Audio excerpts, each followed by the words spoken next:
も、制作担当の柚木ゆかりです。主役の鶴巻真希だよ。さて、今回は、出雲の第2回目ですね。前回は、艦首は、後半の一部を作ったり、艦載機のヘリコプターを作ったりしたんだったね。今回も艦首の続きのようですが、まずは、本体のパーツを確認してみましょうか。今回は、艦首部のパーツと F35 戦闘機、LED の基板が付属していますね。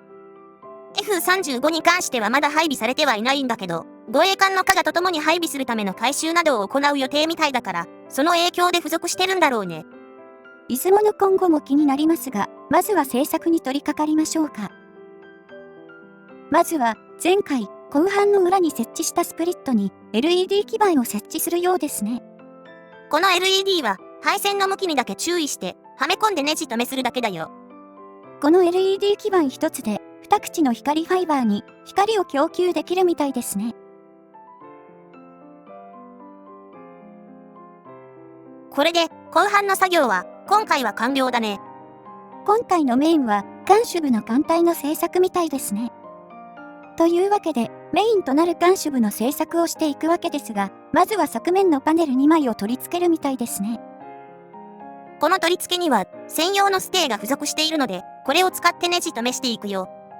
初見なので、ステーの取り付け位置などの確認で、少し手間取ってしまいました。これ説明書の写真だと、両方のパネルを持ったままネジ止めしてるんだけど、やりにくかったら、柵にどちらかのパネルだけをステーと固定してから、残りのパネルを固定すればいいと思うよ。同時にやろうとしましたが、無理だったので、おとなしく、パネル1枚ずつステーに固定していきます。基本的に、ボディの上下の接続は、このステーで行うみたいだから慣れていくと、いいと思うよ。ネジ止め自体はいいんですが、ネジにスプリングワッシャーを取り付けるのが結構手間なんですよね。ネジ自体が小さいから、どうしてもスプリングワッシャーを入れるのに時間がかかってしまってるね。なので、完成まで少しカットです。これで、艦隊の横部分のパネルの一部が完成しましたね。接着剤とかは使ってないけど、パーツがしっかりしてるから、接合部も特に大きな隙間とかはなくて、見栄えもいいね。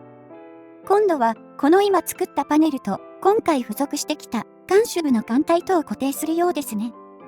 ここは、ステーじゃなくてネジ穴を合わせて、直接ネジで固定するみたいだね。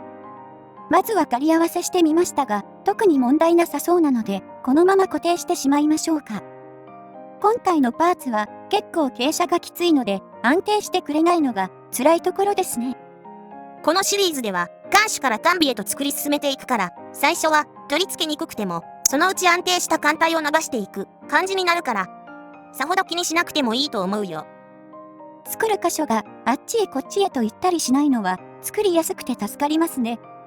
さて、これで今回付属してきた艦隊のパーツは全て取り付けることができましたね。出雲は今のところ空母ではないけれども、後半が広い関係で、艦首の形状は空母みたいな感じになってるね。こういうところにも出雲の特徴が出てるんですね。さて、お次は、この今組み上げた艦首部に、迷子で作った艦首部の底部を固定していきましょう。この取り付ける時なんだけど、バルバスバーの形状の影響で結構グラグラするから、マスキングテープなどで仮固定した方が固定するのが楽になると思うよ。バルバスバーの重量が結構あるので安定するかと思ったのですが、形状の問題で無理でしたね。次回以降は、今取り付けてる艦隊を持ちながら取り付けることができるから、難易度は下がるだろうけどね。ちなみに、艦隊のパネルを固定するステーなどは、基本的に向きが決まってるから間違えないようにね。というわけで、少し苦労しましたが取り付けることができました。まだ右舷側のみですが、艦首部が形になってくると、模型の大きさが少しずつ分かってきますね。数字では理解してるんだけど、実際に組み立ててみると、想像より大きく感じるね。これで、今回の艦隊の製作は終了ですね。じゃあ、今回最後となる F35 戦闘機の組み立てに移ろうか。F35 の組み立ては、シンプルで、ノーズギアとメインギアをランナーから切り取って本体に取り付けるだけですね。こちらも、前回作ったヘリコプターと、同様に ABS 樹脂製なので、ABS 樹脂に対応した接着剤が必要だよ。あまりヤスリで塗装面を削りたくはないので、綺麗にカットしたいところですね。